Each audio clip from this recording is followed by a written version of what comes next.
ಕರ್ನಾಟಕದಲ್ಲಿ ವಿದ್ಯಾರ್ಥಿಗಳಿಗೆ mobile ban ಸುದ್ದಿ. ವಿದ್ಯಾರ್ಥಿಗಳಿಗೆ ಸರ್ಕಾರದ ಹೊಸ ರೂಲ್ಸ್.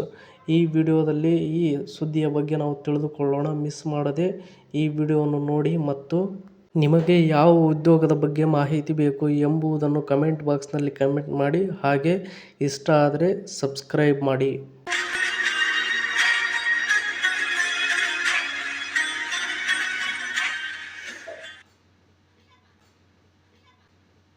ಶೀಘ್ರದಲ್ಲೇ ರಾಜ್ಯದ ಶಾಲಾ ಕಾಲೇಜುಗಳಲ್ಲಿ ಮೊಬೈಲ್ ಬ್ಯಾನ್ ಆಗುವ ಸಾಧ್ಯತೆ ಇದೆ.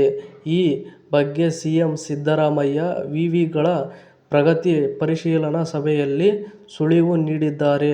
ಮೊಬೈಲ್ ಬ್ಯಾನ್ ವಿಚಾರವಾಗಿ ಮುಖ್ಯಮಂತ್ರಿಗಳು ವಿಸಿಗಳಿಂದಲೂ ಅಭಿಪ್ರಾಯ ಕೇಳಿದ್ದು, ಪ್ರಸ್ತಾಪಕ್ಕೆ ವಿಶ್ವವಿದ್ಯಾಲಯದ ಕುಲಪತಿಗಳಿಂದಲೂ ಒಪ್ಪಿಗೆ ಸಿಕ್ಕಿದೆ.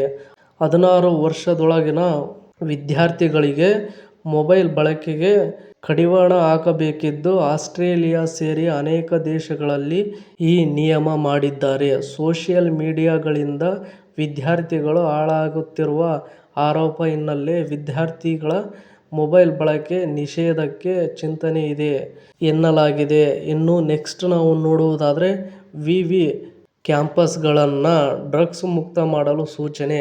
ಇದರ ಬಗ್ಗೆ ನಾವು ನೋಡುವುದಾದರೆ, ಡ್ರಗ್ಸ್ ಒಂದು ಪಿಡುಗಾಗಿದ್ದು, ವಿಶ್ವವಿದ್ಯಾಲಯಗಳ ಕ್ಯಾಂಪಸ್ಗಳು ಮಾದಕ ವಸ್ತುಗಳಿಂದ ಮುಕ್ತವಾಗಿರಲು ಅಗತ್ಯ ಕ್ರಮ ಕೈಗೊಳ್ಳುವಂತೆ ಸಿಎಂ ಸಿದ್ದರಾಮಯ್ಯ ಇದೇ ವೇಳೆ ವಿಸಿಗಳಿಗೆ ಸೂಚಿಸಿದ್ದಾರೆ.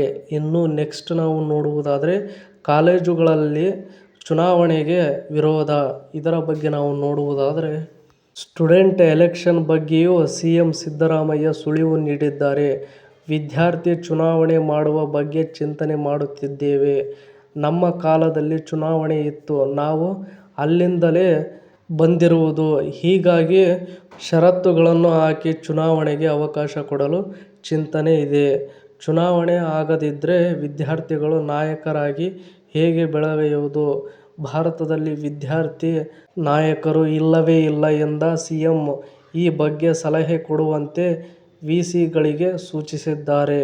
ಇನ್ನು ನೆಕ್ಸ್ಟ್ ಪಾಯಿಂಟ್. ಆದರೆ ಕಾಲೇಜುಗಳಲ್ಲಿ ಚುನಾವಣೆ ನಡೆಸಲು ಬಹುತೇಕ ವಿಸಿಗಳಿಂದ ವಿರೋಧ ವ್ಯಕ್ತವಾಗಿದೆ. ಯಾವುದೇ ಕಾರಣಕ್ಕೂ ಕಾಲೇಜುಗಳಲ್ಲಿ ಚುನಾವಣೆ ಬೇಡ ಎಂದ ವಿಸಿಗಳು ಜೆಎನ್ಯು ಸೇರಿ ಹಲವೆಡೆ ಗಲಾಟೆ ಆಗ್ತಿದೆ.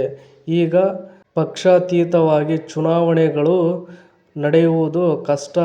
ಚುನಾವಣೆಯಾದರೆ ಕ್ಯಾಂಪಸ್ಗೆ ಬಹಳ ಸಮಯ ಬೇಕಿರುವ ಕಾರಣ ಸ್ಟೂಡೆಂಟ್ ಎಲೆಕ್ಷನ್ ಬೇಡ ಎಂದು ಬಹುತೇಕ ಕುಲಪತಿಗಳು ಸಿಎಂಗೆ ತಿಳಿಸಿದ್ದಾರೆ ಎನ್ನಲಾಗಿದೆ.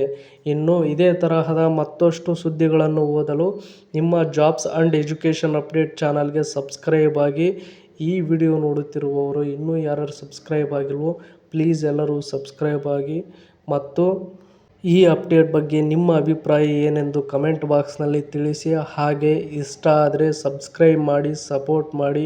Thank you for watching friends. ಎಲ್ರಿಗೂ ಧನ್ಯವಾದಗಳು.